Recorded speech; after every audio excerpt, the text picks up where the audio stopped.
بسم اللہ الرحمن الرحیم صلی اللہ علی محمد۔ تمام دیکھنے اور سننے والوں کو ناہید احمد جیلانی کا سلام۔ ناظرین، آپ کو جیلانی جی یوٹیوب، ٹک ٹاک، فیس بک پیج پر خوش آمدید۔ اللہ عز و جل سے دعا ہے اللہ عز و جل آپ کو جہاں بھی رکھے، اپنے اہل خانہ سمیت بخیریت رکھے، خوش بھی رکھے اور محفوظ بھی۔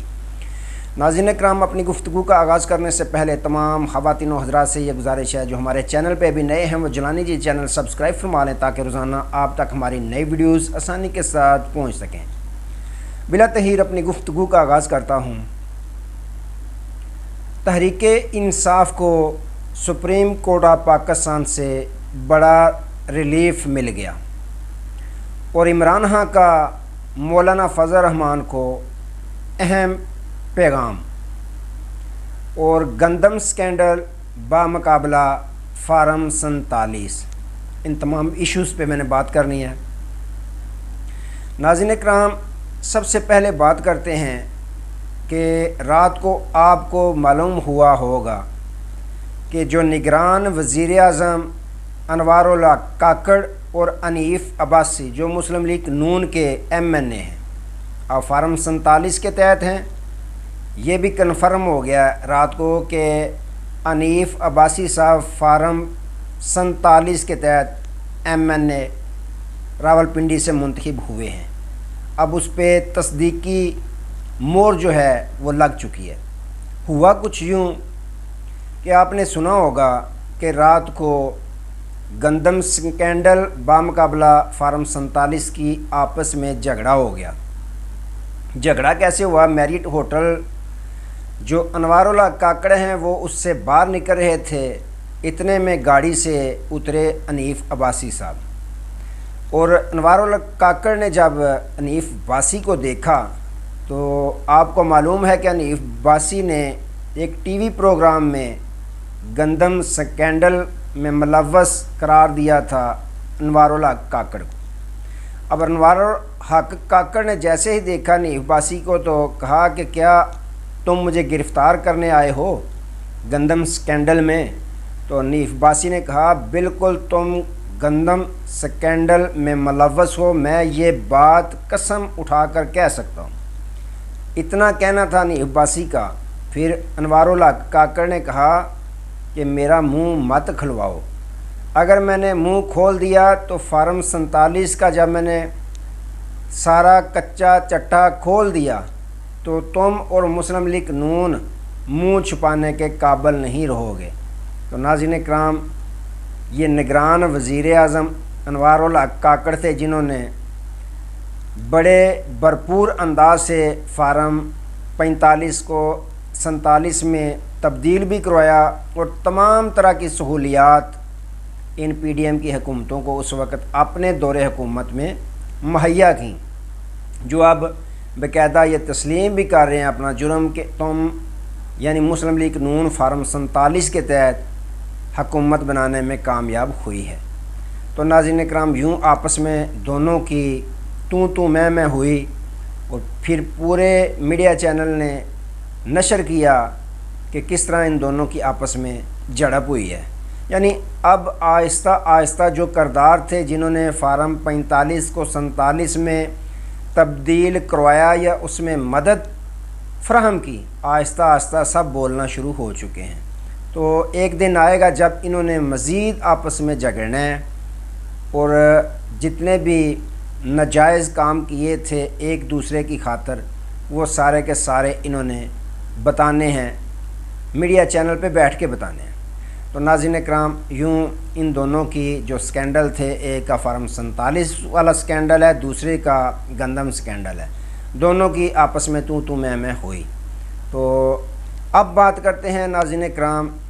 کہ مولانا فضل الرحمان صاحب آپ کو معلوم ہے کہ اس دھاندلی زدہ الیکشن کو تسلیم نہیں کر رہے، ابھی تک نہیں کر رہے۔ کل کا کچھ معلوم نہیں، کچھ کہا نہیں جا سکتا کہ مولانا فضل الرحمان صاحب کس طرف جاتے ہیں، کیونکہ ان کا ماضی ہمیشہ یہ گواہی دیتا آ رہا ہے کہ وہ ہمیشہ حکومت کا ہی ساتھ رہتے ہیں۔ پارلیمنٹ سے باہر رہنا ان کے لیے ایسے ہی ہے جیسے مچھلی کا پانی سے باہر رہنا بہت مشکل ہو جاتا ہے، بلکہ مچھلی پانی کے بغیر زندہ رہ ہی نہیں سکتی، اسی طرح لوگوں کا کہنا یہ ہے، لوگ یہ تاثر دیتے ہیں مولانا فضل الرحمان صاحب کے متعلق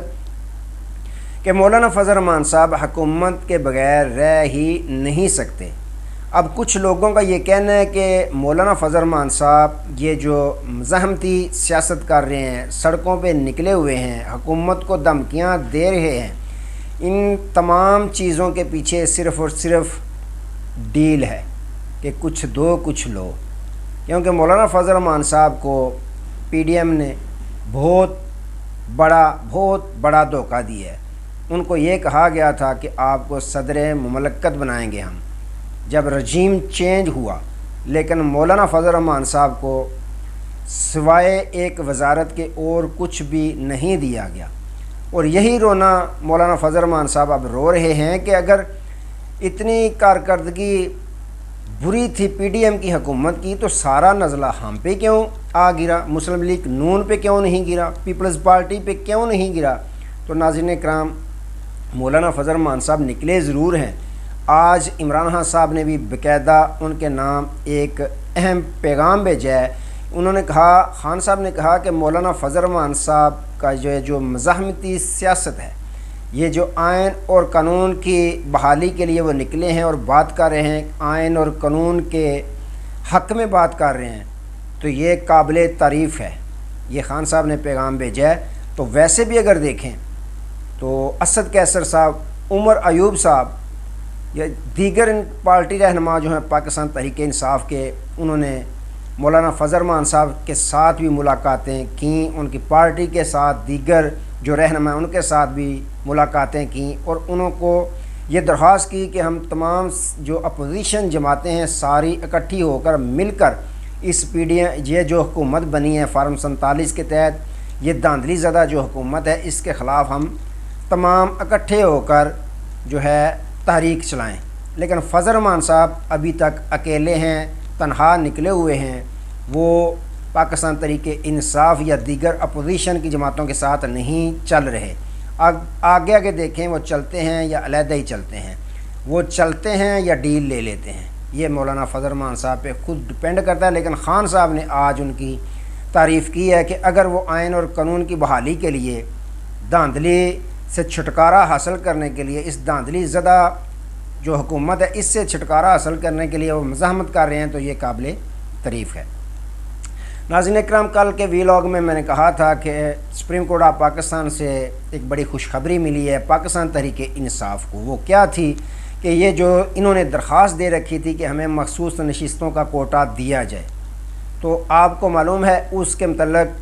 سپریم کورٹ آف پاکستان کے چیف جسٹس قاضی فائز عیسیٰ صاحب نے 8 مئی کے لیے سماعت مقرر کی تھی اور بینچ تشکیل دیا تھا جسٹس منصور علی شاہ کی قیادت میں۔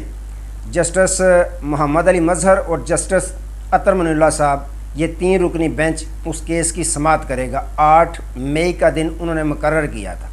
لیکن اب اطلاعات یہ ہے کہ جسٹس محمد علی مظہر صاحب نے اپنی جو کیسز تھے 6، 7، 5 کے، ان کو ڈی لسٹ کر کے جو درخواست دے رکھی تھی پاکستان تحریک انصاف نے مخصوص نشستوں کے متعلق، اس کو 6 مئی کے لیے مقرر کر لیا ہے۔ اس کی اب 8 مئی کی بجائے سماعت 6 فروری کو ہوگی۔ اب اس میں کچھ لوگوں کا یہ کہنا ہے کہ یہ جو ایکسٹینشن کا شور مچا ہوا ہے، اس میں اب اندر سے بھی جو سپریم کورٹ آف پاکستان کے اندر جج صاحبان ہیں، ان کے اندر بھی کچھ جو گرما گرمی ہے وہ ہو رہی ہے، ہلچل ہو رہی ہے کہ یہ کیا ہونے جا رہا ہے۔ اب اندر سے بھی کچھ گرمائش جو ہے، تپش ہے، وہ دکھائی دے رہی ہے۔ اس کی کچھ لوگ یہ کہتے ہیں کہ یہی وجہ ہے کہ اب جلد از جلد اس کیس کا فیصلہ کرنے والے ہیں جج صاحبان، یا تو یہ قاضی فائز عیسیٰ صاحب کی ایکسٹینشن کا راستہ اس سے روکا جائے گا۔ کچھ لوگوں کا کہنا ہے کہ اس میں جلد بازی کی جا رہی ہے، جلد از جلد اس کے متعلق فیصلہ کیا جائے گا کہ پاکستان تحریک انصاف سے یہ مخصوص نشستوں کا کوٹا مکمل چھین لیا جائے۔ اس سے پھر کیا ہوگا کہ جو قاضی فائز عیسیٰ صاحب کی ایکسٹینشن ہے اس کے لیے دروازے کھل جائیں گے، یہ دروازے پھر بند کرنا ناممکن ہو جائے گا، کیونکہ 2/3 اکثریت اس حکومت کو مل جائے گی، سینٹ میں بھی مل جائے گی اور پارلیمنٹ میں بھی مل جائے گی۔ پھر یہ جو دل کرے قانون سازی کرنا چاہیں وہ یہ کر سکیں گے۔ تو اس لیے کچھ لوگوں کا کہنا یہ ہے کہ ان کی ایکسٹینشن کا راستہ روکنے کے لیے اب کوشش یہ کی جا رہی ہے سپریم کورٹ آف پاکستان سے، کیونکہ اگر قاضی صاحب کو ایکسٹینشن ملتی ہے تو اس سے جو ان کے جونیئر جن کا آگے نمبر لگنا ہے وہ کم از کم 3-4 جو جسٹس ہیں وہ چیف جسٹس کی دوڑ سے باہر ہو جائیں گے۔ اس لیے اب کچھ لوگوں کا یہ کہنا ہے کہ اندر میں ہی یعنی سپریم کورٹ آف پاکستان کے اندر سے ہی ہلچل مچی ہوئی ہے کہ یہ راستہ روکنا پڑے گا۔ کب تک اس طرح چلے گا؟ جس طرح کے ریمارکس جج صاحبان کے آ رہے ہیں۔ اگر دیکھیں ماضی میں تو جب بلے کا نشان چھینا گیا تھا پاکستان تحریک انصاف سے، تو اس وقت اگر دیکھیں تو جسٹس محمد علی مظہر صاحب چیف جسٹس قاضی فائز عیسیٰ صاحب کے ساتھ بینچ میں شامل تھے۔ اب اس فیصلے کو دیکھیں تو پھر یہ جو جلد بازی کی جا رہی ہے اگر اس کو دیکھیں تو صاف لگ رہا ہے کہ پاکستان تحریک انصاف سے مخصوص نشستوں کا کوٹا چھین لیا جائے گا۔ لیکن اگر دیکھیں جسٹس عطر من اللہ صاحب کے ریمارکس اور جسٹس منصور علی شاہ کے کچھ دن پہلے کے ریمارکس جو جج صاحبان کا خط لکھنا تھا اس کے متعلق، تو اس سے یہ لگ رہا ہے کہ یہ فیصلہ جو ہے پاکستان تحریک انصاف کے حق میں ہوتا ہوا نظر آ رہا ہے۔ اب دیکھیں یہ سپریم کورٹ آف پاکستان کا کام ہے یا جج صاحبان کا کام ہے، کون سا فیصلہ کب کرتے ہیں اور کس طرح کا فیصلہ کرتا ہے یہ تو وقت بتائے گا۔ لیکن انہوں نے مقرر کر دیا ہے 6 مئی کو باقاعدہ سماعت اس کیس کی جو مخصوص نشستوں کا کوٹا ہے، اس کی سماعت انہوں نے 6 مئی کو اب کرنی ہے۔ تو ناظرین اکرام آج تک لیے اتنے، دوبارہ نئے موضوع کے ساتھ آپ کی خدمت میں حاضر ہوں گے، تب تک لیے اجازت دیجیے، اپنا بہت سارا خیال رکھیے اور اپنے اس چینل کا بھی۔ اللہ حافظ۔